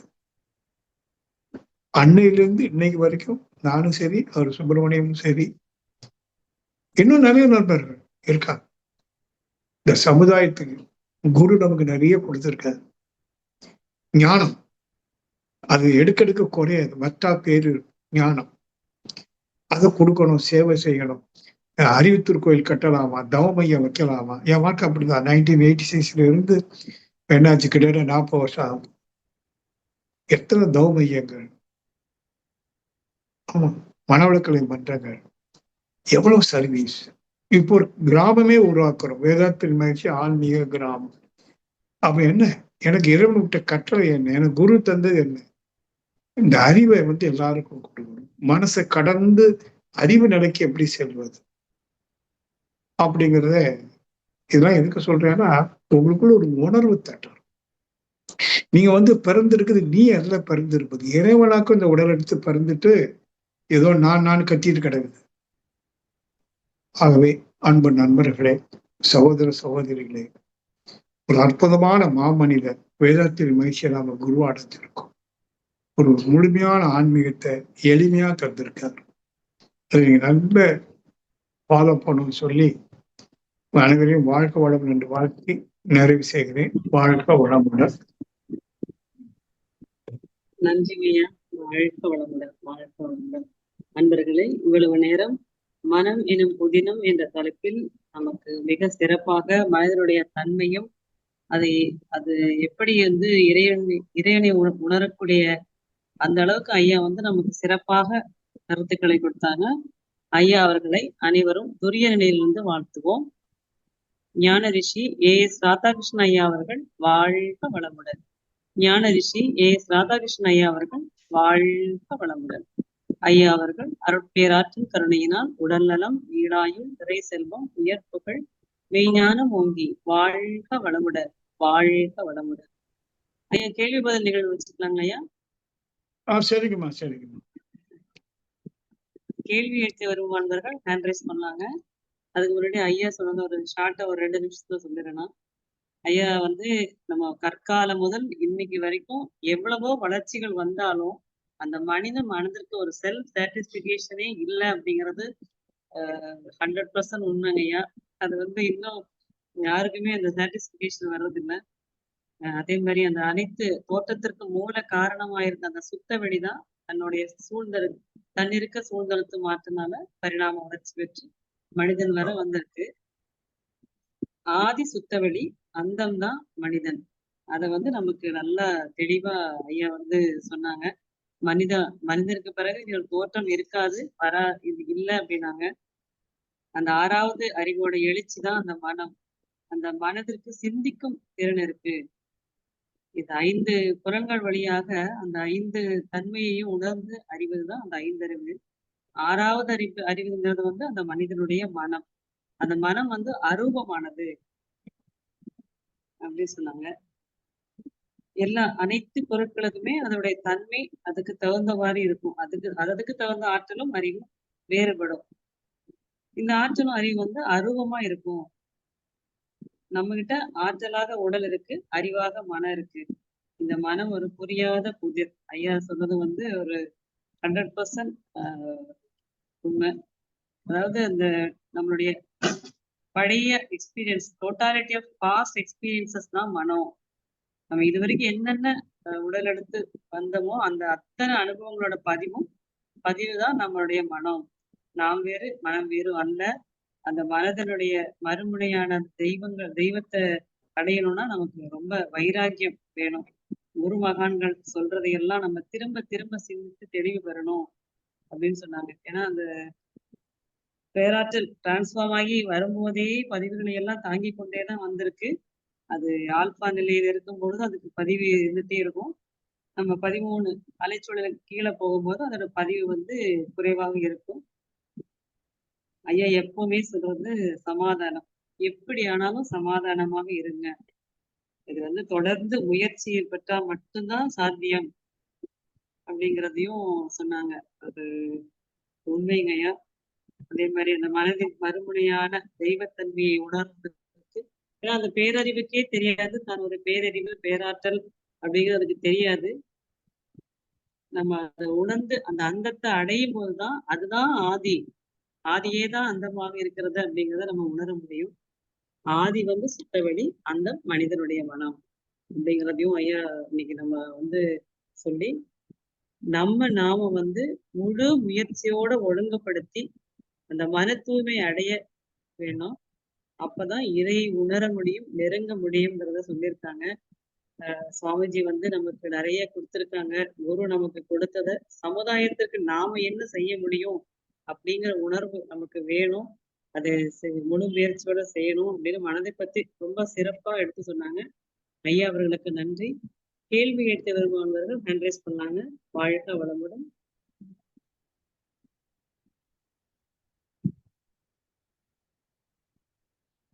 கலியம்மா, வாழ்க வளமுடன். வாழ்க வளமுடன். தியானமே யோகம், யோகமே ஞானம். தமிழ் ஆனந்த யோகம். வாழ்க வளமுடன். ஐயாவுடைய ஸ்பீச் நீண்ட நாள் கழிச்சு கேட்கறதுல இன்னைக்கு அப்படியே ஒரு அறிவில குளிச்சா மாதிரி இருக்கு. நிச்சயமாக நாம் வந்து ஆழ்ந்து தொடர்ந்து அந்த ஆதி எனும் நமக்குள் இருக்கக்கூடிய கடவுளை உணர வேண்டும் என்பதற்கு விடாமுயற்சி, வைராக்கியம், தினம் தினம் தவம் தற்சோதனை செய்ய வேண்டும் என்பதை ஐயா நல்ல சிறப்பா அழுத்தமா சொல்லியிருக்காங்க. அதை தொடர்ந்து பயணிப்போம். நம்முடைய குரு வழங்கி சென்ற இந்த அற்புத மனிதர்களின் வழி தொடர்வோம். ஒரு ஆன்மீக தேடலில் பயணிப்போம் என்பதை சொல்லி ஐயா அவர்களுக்கு வேற ஏதாவது வேலை இருக்குமா? நீங்க சீக்கிரம் முடிச்சுக்கலாம். நன்றி ஐயா. சரிங்க ஐயா. கேள்வி கேட்க விரும்பும் நண்பர்கள் கேட்கலாம்.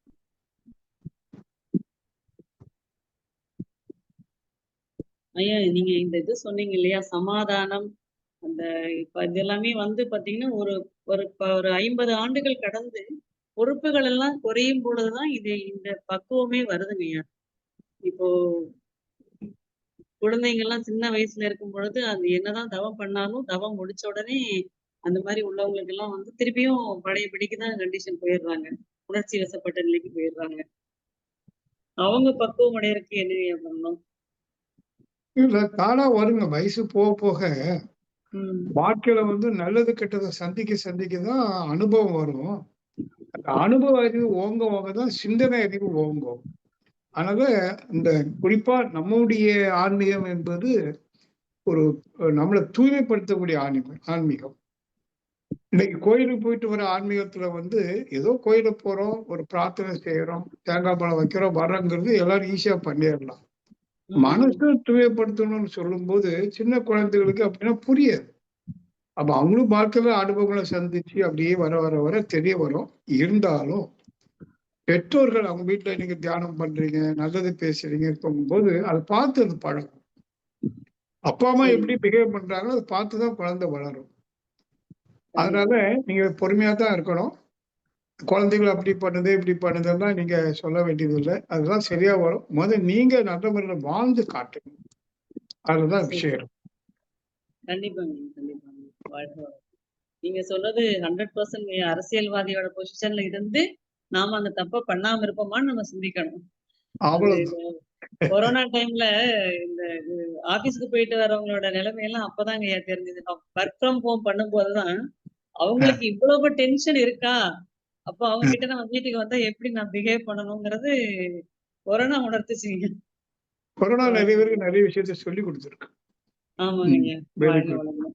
வாழ்க வளமுடன். அடுத்ததாக சாந்தி அம்மா அவர்கள் வாழ்க வளமுடன்.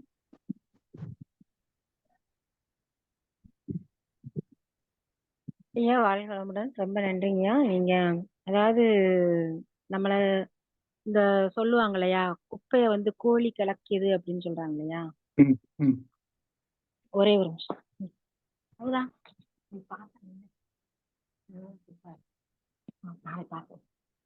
ஆனாங்கய்யா அந்த மாதிரி கோழி வந்து குப்பையை கிளக்கியது அப்படின்ற மாதிரியா நம்ம வந்து ஒரு சரியான இதுல இருந்துகிட்டு தான் இருக்கோன்ற ஒரு என்னை பொறுத்தளவு ஒரு உணர்வு எண்ணம்.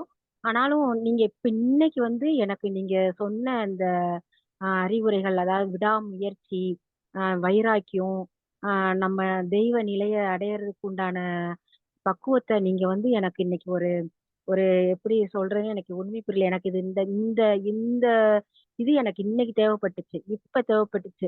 இவ்வளவு நேரம் நான் சிந்திச்சுக்கிட்டே இருந்தேன். என்னடா இப்படிலாம் நம்மள கிளறி விடுறாங்களே, நம்ம ஃபேமிலிய கிளறி விடுறாங்களே, நம்ம பையன கிளறி விடுறாங்களே அப்படின்ற மாரி ஒரு ஒரு மனசுக்குள்ள ஒரு அழுத்தம் இருந்துச்சு. ஆனா நீங்க வந்து இத நீங்க என்னன்னே தெரியல. எனக்கு இது தேவைப்பட்டதுனால இறையா எனக்கு குடுத்ததுன்ற மாரி எனக்கு நான் உணர்ந்துக்கிறேங்கய்யா. ரொம்ப ரொம்ப நன்றிங்கய்யா. எனக்கு சொல்றதுக்கு வார்த்தையே இல்ல. திரும்ப திரும்ப நம்ம இத இத இத வந்து தீட்டிக்கிட்டே இருந்தா தான் நம்ம அந்த நிலைமைய வர முடியும். எவ்வளவுதான் தவம் பண்ணாலும், எவ்வளவுதான் தற்சோதனை பண்ணாலும், திரும்ப திரும்ப நீங்க காலையில ஒரு தடவ தவம் பண்ணிட்டு தற்சோதனை பண்ணுங்க. அது எந்த மெத்தட்ல பண்ணணும் அப்படின்னு சொன்னீங்க பாத்தீங்களா? அது வந்து எனக்கு ரொம்ப உதவியா இருந்துச்சுங்கய்யா. உதவியா இருக்கும். நான் இத வந்து திரும்ப திரும்ப நானு ஒரு பாடமா, பயிற்சியா எடுத்துக்கிறதுக்கு எனக்கு ஒரு வாய்ப்பு கிடைச்சுச்சுங்கய்யா. ரொம்ப நிச்சயம், நன்றிங்கய்யா. நிச்சயம். எனக்கு நல்லது. இன்னைக்கு தான் இந்த ரூம்ல வாழ்க. ரொம்ப நாள் ஆயிடுச்சு. ஒரு ம். வேலையா இருந்தேன். அதனால இன்னைக்கு எனக்கு வந்தது எனக்கு ரொம்ப ஒரு உதவியா இருக்குங்கய்யா. ரொம்ப நல்லது. நன்றிங்கய்யா. ரொம்ப ரொம்ப நன்றிங்க. சந்தோஷம். சந்தோஷம். வாழ்க வளமுடன். வாழ்க வளமுடன். வாழ்க வளமுடன். அடுத்ததாக பரமசிவன் ஐயா. வாழ்க வளமுடன் ஐயா. வாழ்க வளமுடன் ஐயா. வாழ்க வளமுடன். வாழ்க வளமுடன் ஐயா. ரொம்ப சிறப்பா இருந்ததுயா. அதாவது நிறைய இதை தெளிவா சொல்லிட்டீங்கய்யா. அதாவது அன்கண்டாமினேட்டட் ஜோன் இந்த மைண்ட், நம்ம மைண்ட் அடித்தளத்துல இருக்கக்கூடிய அந்த ஃப்ரீக்குவென்சி, நம்ம ஃப்ரீக்குவென்சியை பத்தி படிச்சோம் எல்லாம் செஞ்சோம்னே. ஆனா இந்த அளவுக்கு எங்களுக்கு அந்த நுட்பம் எங்களுக்கு கிடைக்கல. நீங்க சொல்லும் போதுதான் அது புரியுது. அந்த பகுதியில பதிவுகள் இல்லாம ஒரு தெளிவா இருக்கிற ஒரு நிலையை நம்ம அடையும் போதுதான் ரொம்ப ஒரு நல்ல நம்ம உணர்றோம். அதுக்கும் கடந்து உள்ள போகணுங்கிறது தான் கடவுள்னு சொல்றதும். அதே போல கிறிஸ்டியன் ஃபெய்த்ல இருக்கக்கூடிய அந்த பைபிள்ல இருக்கக்கூடிய பிப்ளிக்கல் வேர்ட்ஸ் எல்லாம் சிலர் சொல்லும் போது மனதை அந்த பக்கம் திருப்புங்க அப்படின்னு சொல்றது எல்லாமே அழகா தெளிவாக எங்களை ஒரு நல்ல ஒரு பாதையில எங்களை கொண்டு போய் நல்ல ரைட் ட்ராக்ல எங்களை அமர்த்தியிருக்கீங்க. ரொம்ப நன்றி. இத ஐயா நன்மணி ஐயாவும் சொல்வார், தனித்த மனம் என்று சொல்வாரு. அதாவது மனம் புலன்கள் வழி போகாம இருக்கத. அது நீங்க சொன்ன ஆங்கிள் எல்லாம் எல்லாம் ஒரே பேர்ல வெவ்வேறு பேர் சொன்னாலும் ஒரே விஷயத்தை தான் வந்தாலும் ரொம்ப தெளிவாக நன்றாக இருந்ததுயா. ஒரு நல்ல ஒரு தெளிவுயா. உங்களுடைய அனுபவம், உங்களுடைய ஆன்மீக ஒரு பயணம், உங்களுடைய அனுபவங்களுடைய விளைவாக தெளிவாகவும் இருந்தது. நீங்க அனுஷ்டிக்கிறதையும் செய்யறதுனால உங்களுக்கு இந்த ஞானம் கிடைச்சிருக்கியா. ரொம்ப தெளிவானது. அதே போல கடவுள் வந்து அந்த உணர்வு நிலையை உணர முடியாது அவரு. அப்ப அந்த ஆதிதான் அந்தமாகி அந்த விதை, அந்த மாங்கொட்டை, அந்த இதை நீங்க சொன்னதும் ரொம்ப எங்க மனசுல ஆழமா பதியுதியா. நிச்சயம் நம்ம அந்த ஒரு தெளிவான ஒரு சிந்தனையில நல்ல பயணத்தை வாழ்க்கை கடைசி காலத்துலதான் அது வரும். ஏன்னா அந்த வயசுல நமக்கு இளம் வயசுல முன்னால சாந்தியம்மா கேட்டாங்க. அப்ப வந்து இளம் வயதுல நம்ம வேகத்துல இருப்போம்னா ரத்தம் சூடு நல்ல வேகமா இருக்கும்போது நம்மளுடைய இது வந்து சாதாரண ஃப்ரீக்குவன்சிக்கு வராது. கொஞ்சம் ஆடி அடங்கும் போதுதான் எல்லாத்தையும் பொறுப்புகள் உடம்போது அது போல அனுபவங்கள் நிறைய பட்டு அங்கங்க அடி சமட்டி எந்ததும் ஒரு ஒரு ஆபரணம் தயாரிக்கணும்னா கூட அது பல அடிபட்டு சுடப்பட்டு அப்படி வரும்போது தான் அது பக்குவமா மின்னும். அது போல நம்ம பல அனுபவங்கள் மூலமா ஆடி அடங்கி கடைசி ஒரு பக்குவத்துக்கு வரும்போது தான் நமக்கு அந்த ஞானமே வருது. அது உண்மையிலேயே ரொம்ப சிறப்பா சொன்னீங்க. அது பல சிந்தனைகளை எங்களுக்கு பல வகையில விழிப்புணர்வு ஏற்படுத்தியது. பல சிந்தனைகள் எங்களை தூண்டியதுயா. ரொம்ப நன்றியா. வாழ்க வளமுடன். வாழ்க வளமுடன். வாழ்க வளமுடன். நன்றிங்க ஐயா. வாழ்க வளமுடன். அடுத்ததாக மோகன் ஐயா. மோகன் ஐயா, வாழ்க வளமுடன். ரெட்மி நோட் நீங்க பேசுங்க. வாழ்க வளமுடன் அம்மா. வாழ்க வளமுடன். சொல்லுங்க. சரி. நீங்க பேசுங்க ஐயா. பேசுங்க பேசுங்க. வாழ்க வளமுடன் ஐயா. மிகவும் சிறப்பியா, ரொம்ப ரொம்ப விளக்கமா கொடுத்தீங்க. நீங்க நம்ம காலையில தவம் முடிஞ்சோன்னா நம்ம ஒரு தனியா ஒரு 10 நிமிஷம் உட்காந்து நம்ம இன்னைக்கு என்னென்னலாம் பண்ணோம், எப்படி எல்லாம் நடந்துக்கணும்னு யோசிக்க சொல்லிட்டு சொன்னீங்க.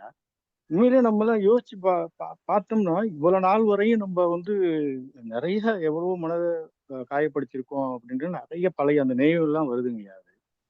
அது நம்ம இப்ப இந்த வேதாத்திரியம் அந்த இதுல வர்றதுனால கொஞ்சம் கொஞ்சம் அதை கொஞ்சம் குறைச்சிக்கிட்டே வர்றோம் ஐயா.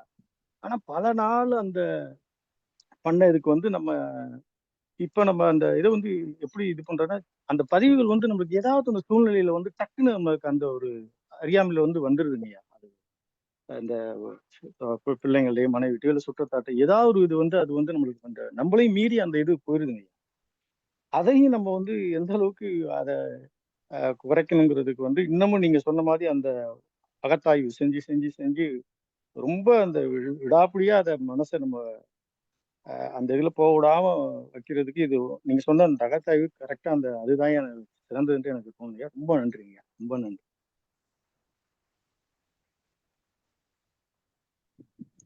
நல்ல விஷயங்க. வாழ்க்கை வளமுடன்.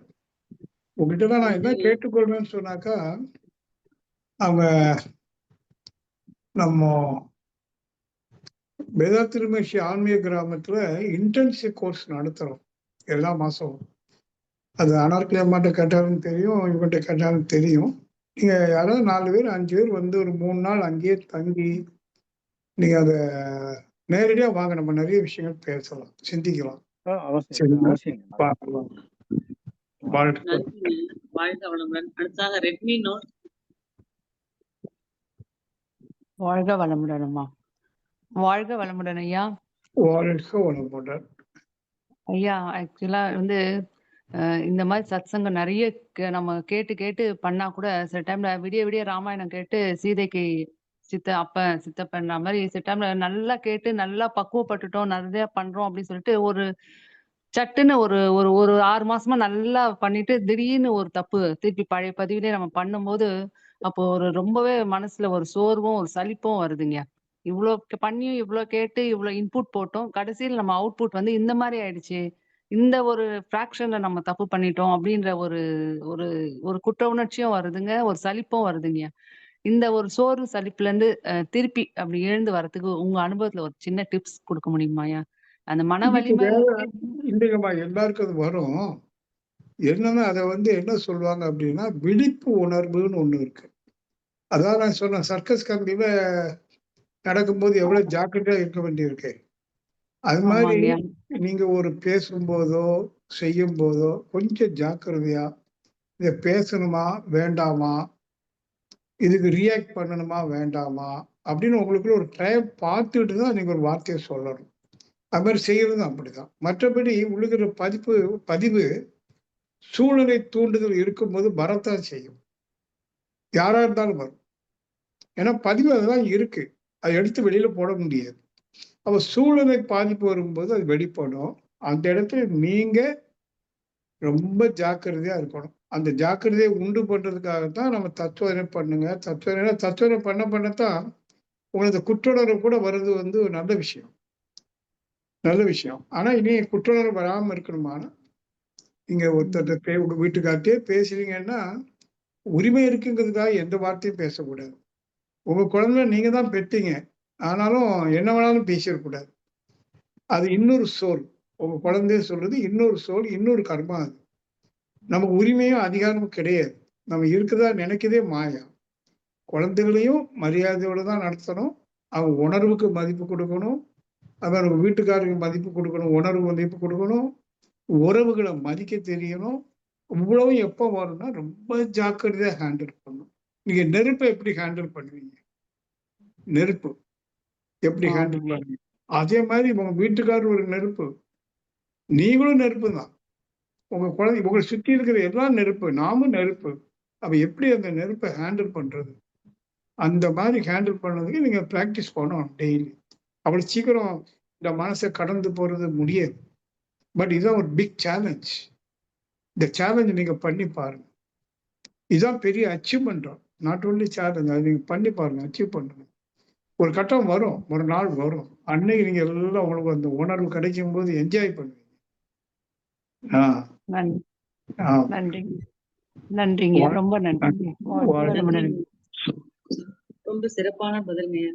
வாழ்க வளமுடன். அடுத்ததாக சாந்தி அம்மா, மறுபடியும் அட்ரஸ் பண்ணிருக்கீங்க. சாந்தி அம்மா. ஐயா வாழ்க வளமுடன். நம்ம ஜாக்கிரதையா நடக்கிறப்ப நம்மள அலட்சியப்படுத்துறவங்ககிட்ட நம்ம எப்படிங்க அதை எடுத்துக்கிறது? அதை ஒரு பொறுப்பா உங்களை எடுத்துக்கிறது? அலட்சியப்படுத்தி அவங்க அலட்சியப்படுத்துறாங்க.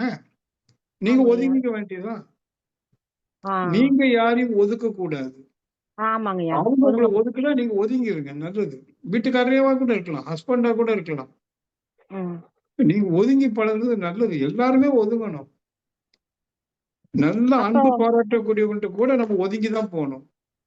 ஓ இந்த ஒதுங்குதல், ஒதுங்க தான் நீங்க இறைவனுக்கு அருகாமையில போயிட்டு இருக்கீங்கன்னு அர்த்தம். நல்லா ஓகே. கவனிக்கணும். ஏதோ ஒதுங்குறதுன்னு சொல்லிட்டேன். நீங்க ஒதுங்கி பழக பழக சரிங்க. எல்லாம் விட்டுட்டு வரீங்க. நீங்க இறைவனுக்கிட்ட போறீங்க. அப்ப அதனால உங்களை யாராவது ஒதுக்குனா அவங்களுக்கு ஆ நன்றி சொல்லுங்க. ஓகே. அலட்சியப்படுத்தலாம். ஆமா.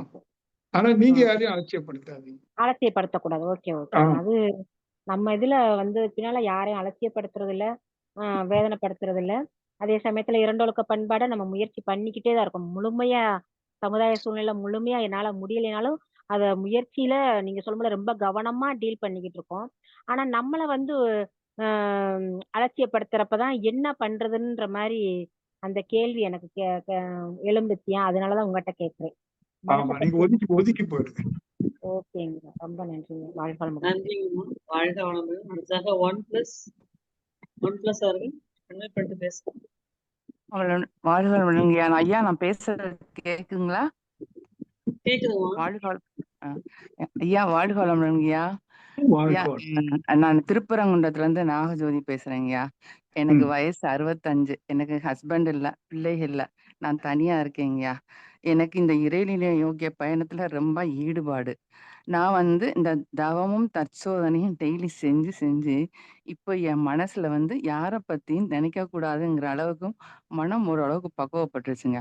ஆனா என்ன நினைக்கிறது அப்படின்னு சொல்லிட்டு அது ஒரு வேகா இருக்கு. நம்ம என்ன நினைக்கிறது? சில நாளைக்கு அடுத்த சமையல பத்தி நினைப்போம். அது எவ்வளோ நேரம் நினைப்பீங்க? என்ன நினைக்கிறதுன்னு தெரியல. இப்போ என்னைய வந்து வெளியில போய் அங்க பண்ணு, இது பண்ணலாம், அது பண்ணலாம்னு சொன்னா எனக்கு முடியாதுங்கய்யா. ஏன்னா நான் வீட்டுக்குள்ளேயே இருந்து என் வீட்டுக்காரரோட இருந்து 3 வருஷம் முன்னாடி தான் அவர் இறந்தாரு. அவரோட இருந்து வீட்டுக்குள்ளேயே இருந்து பழகிட்டு எனக்கு வெளிய போய் எதுவும் செய்ய தெரியாது. நான் செய்யணும்னு இருந்தா என் மனதால தான் செய்ய முடியும். அதுதான் உண்மை. நான் இப்ப எத பத்தி ஏதோ ஒரு ஆராய்ச்சின்னு இருந்தா கூட, இந்த மைண்ட் அந்த ஆராய்ச்சியில போய்க்கிட்டே இருக்கும். என்ன நினைக்கிறது? அப்படி எதுவுமே தெரியலைங்க. ஒரு வேகா இருக்கு. நீங்க தான் சொல்லணுங்கய்யா. நீங்க ஒரு முறை நம்ம கிராமத்துக்கு வாங்களேன். ஐயா, எனக்கு அதுதானேங்கய்யா முடியாது. எனக்கு வீட்ட விட்டு வெளிய போய் பழக்கம் இல்ல.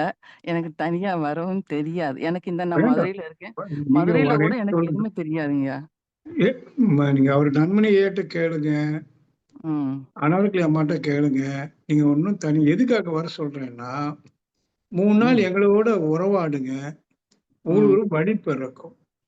ம். ம். ம். நீங்க வீட்டுக்குள்ளேயே அடங்கியிருந்த நீங்க, ம். இப்ப நம்ம போன்ல ஆன்லைன்ல பேசிட்டு இருக்கோம். கண்ணும் கண்டு பேசும்போது, ம். பழகும்போது, ஓ! உலகம் இவ்வளவு பெருசா? நம்ம ம். கிணற்று தவளையா இருந்துட்டோமே! ம் இந்த உலகத்தை மிஸ் பண்ணிட்டுமே நீங்க நினைப்பீங்க. ம் ம் உலகம் மிக ம் அழகானது, மிக பெரிது, ம் ரசிக்கத்தக்கது. ம் வாங்க, நீங்க தனியா இருக்கிறது ஒரு விதத்துக்கு நல்லது. பாருங்க, இப்ப உங்களுக்கு யாரும் இல்ல, நாங்க இருக்கிறோம். வாங்க. ஆமா, ஐயா, சரிங்க. வாங்க. வாழ்க ம். வளமுடன் ஐயா. வாழ்க வளமுடன் அம்மா கிட்ட வாழ்க நானும் வளமுடன். பேசியிருக்கேன். நாகஜோதி அம்மா, நானும் ம் உங்களுக்கு கிளாரிட்டி கொடுக்குறேன். சரிங்க கேட்டிருக்கேங்க ஐயா, சரிங்க. அவங்களையும் வர சொல்லி கேட்டிருக்கேன். ம். கொஞ்சம் கொஞ்சமா அவங்கள பேசி சொல்றேங்க ஐயா. அவங்க சரி. கொஞ்சம் அந்த இதுலயே இருக்காங்க. பேசி வர சொல்றேங்க ஐயா. நல்லதுங்க ஐயா. வாழ்க வளமுடன். நல்லது. வாழ்க வளமுடன் ஐயா. ஓகே. வாழ்க வளமுடன். ம் அடுத்ததாக வேணிராம் அவர்கள். ஐயா வாழ்க வளமுடன் ஐயா. நான் சொல்லுங்கம்மா, வாழ்க வளமுடன். நான் வந்து ரொம்ப ஏற்கனவே நான் முன்னெல்லாம் ரொம்ப கோவக்காரி, பொறுமை கிடையாது. ரொம்ப ரொம்ப பொறுமை இல்லை, குடும்பத்துல நடக்கிற பிரச்சனை நினைச்சு ரொம்ப இருந்தேன். ஆனா இப்போ உங்களுடைய இதெல்லாம் கேட்டு எனக்கு ரொம்ப சந்தோஷம். எவ்வளவு எவ்வளவு அதை விட பெருசா எனக்கு நடக்குது. ஆனா எனக்கு அது கோவம்னா புரியவே மாட்டேங்குது. அதெல்லாம் நினைப்பேன், எனக்கு ஏன் நம்ம இந்த அளவுக்கு பக்குவம் வந்தன, அதுக்கெல்லாம் காரணம் நீங்க தான்ன்றது எனக்கு தோணுது ஐயா. ஐயா கேட்கல ஐயா? கேக்குதுங்கம்மா, கேக்குது. கேக்குதுங்கம்மா. அதான் ஐயா ஐயா, வேற ஒண்ணு, நீங்க நண்பனே ஐயா இன்னும் இருக்க மகன் ஐயா இவங்களும் நினைச்சு ரொம்ப ரொம்ப சந்தோஷப்படுறேன் ஐயா. இப்படி ஒரு எங்களுக்கு ஒரு குருவுக்கு குருவா கிடைச்சீங்கன்னு சொல்லிட்டு சந்தோஷப்படுறேன் ஐயா. வேற ஒண்ணும் இல்லை ஐயா. வாழ்க வாழ்க வளமுடன், வாழ்க வளமுடன். நன்றிங்க ஐயா. வாழ்க சரி. வளமுடன். ஐயா நீங்க ரிலீவ் ஆகலாம் ஐயா, நாங்க நிறைவு ஓகே. வாழ்க வளமுடன். எல்லாருக்கும் நன்றி. வாழ்க